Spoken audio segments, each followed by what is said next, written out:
Hello and welcome to An Old Man Watches, and today I'm going to be talking about the 2007 Spanish horror film Rec. Our main character in this movie is the ebullient TV presenter Angela, and accompanied by her monosyllabic cameraman Pablo, Angela works for a TV show that focuses on the lives and jobs of nighttime shift workers in Barcelona. Tonight they're accompanying some of the city's firefighters when a call takes the crew to an apartment building where there are reports of a disturbance involving an elderly woman. Now, nobody's expecting anything particularly memorable from this call, but the situation quickly goes off the rails. The old woman attacks one of the firefighters, biting him in the neck, and when the team regroups in the ground floor lobby, they discover that the military and police have sealed off the building, trapping them inside with all of the residents of the building. And clearly, something unusual is going on, and Angela smells a career-defining story, if she can find out what that is. But the situation rapidly escalates, and it soon becomes apparent that even if she does learn the truth, none of them might live to tell it. So Rec was a critical and commercial success on release, spawning 3 sequels and a American remake in the form of the 2008 offering Quarantine. But even if you don't speak a word of Spanish, I recommend skipping the English language offering in favour of the original film. Because, in my opinion, Rec is really, really good and very much deserved its success and should be seen. Let's talk about why. So first of all, Rec is a found footage film. This kind of movie where everything we see on screen is footage that the characters in the movie itself have captured on their own cameras, were popularised by the 1999 horror film The Blair Witch Project, and dozens of other films have adopted the style. Across a wide variety of genres, but it's definitely been a technique that has primarily been employed for horror. I imagine this is due both to the intimacy and immediacy that a found footage format provides to the narrative, and also because it's a relatively technically simple and cheap format to produce. However, found footage has some intrinsic narrative challenges that it has to address. First of all, why are the characters recording all this? And second, and this is the one that they most often trip up on, why are they still recording all this?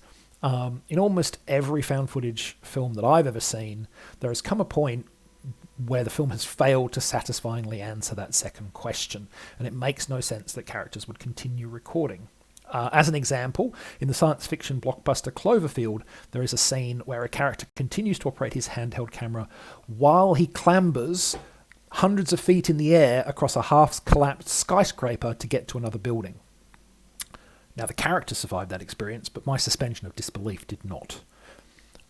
Rec is just about the only found footage film that I have seen that provides a convincing answer to both of these challenges. And I never, at any point in watching this movie, were like, why have they just thrown the camera away and focused on surviving? Like, there's a reason the camera stays in play. It's smartly done.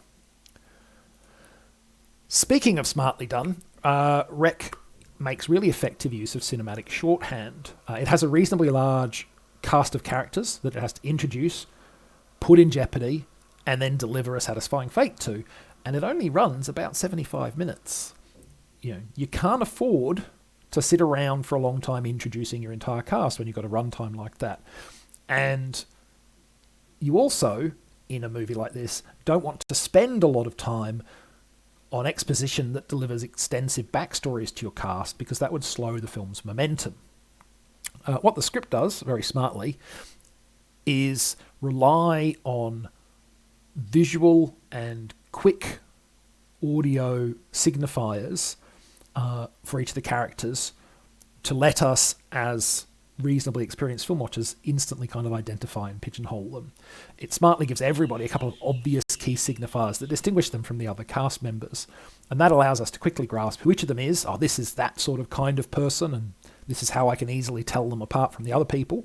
And so the result is that even with their sometimes brief appearances, all of the cast members are identifiable and distinctive, certainly much more so than the often interchangeable victims of less well-crafted films.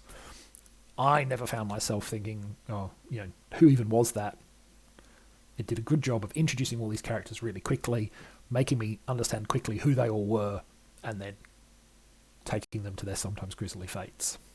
It's, well, again, clever stuff. Now, Angela is obviously the anchoring character of this movie. She's the first person we see on screen, and she remains front and centre through the whole of the narrative. And it's vital, therefore, that she be someone that we want to see survive this experience, while also being someone who still has enough flaws to feel real. And here again, I think the script has done a great job. When we first meet her, she's almost annoyingly bouncy and upbeat, a keen go-getter whose enthusiasm is clearly not shared by Pablo. Angela is also very focused on getting the story in the manner of a lot of reporters in movie and TV shows. And that ambition drives a lot of the on-screen events. But in a nice change of pace from the standard formula of the grasping, ambitious reporter, Angela remains a person first and a reporter, albeit a dedicated one, second. She's certainly committed to making sure that there is a record of the events, but when things go to hell, her first impulse is to try and help. There's none of this usual, I'm just here for my Pulitzer stuff. And ultimately, I cared about her fate, and to me, that's key to making tension work in a narrative. If I don't care about the fate of the characters, I'm not going to feel tension. So yeah, at the end of the day, Rec is really good stuff. I mean, if you don't do horror movies, it's not going to change your mind because it's a horror movie. But if you do horror movies, you should check it out. Next time, after Rec, a 2007 Spanish film, we go to a 2011 film that is as American as apple pie, with the Marvel Cinematic Universe release Captain America, The First Avenger. But that's next time. Until then, thanks for watching this video, and I hope you enjoyed it.